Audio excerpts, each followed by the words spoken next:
ஒரு நேர்முக தேர்வில் சில இளைஞர்கள் மற்றும் இளம் பெண்களிடம் நீங்கள் ஏன் சீக்கிரமாகவே வேலைகளை மாற்றுகிறீர்கள் என்று கேட்டேன்.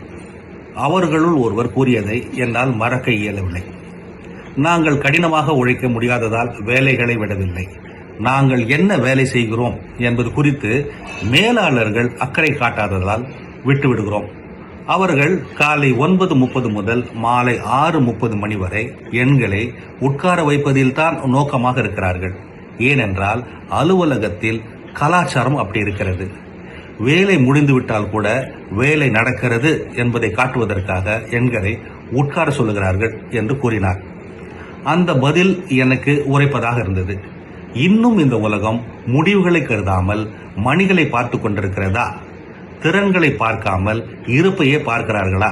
where presence is valued more than performance. Gen Z தலைமுறையை ஒழுக்கத்திற்கோ பொறுப்புணர்வுக்கோ எதிரானது அல்ல. தங்கள் வேலை அதன் தாக்கம், படைப்பூக்கம் மற்றும் முடிவுகளை கொண்டு அளவிடப்பட வேண்டுமே தவிர எவ்வளவு நேரம் இருக்கையில் இருக்கிறார்கள் என்பதை கொண்டு அல்ல என்று எண்ணுகிறார்கள். They simply want their work to be measured by impact, creativity and results, not by how much long they sit at a desk. இது என்னை ஆழமாக யோசிக்க வைத்தது. 9 மணி நேர வேலையா அல்லது அதன் முடிவா?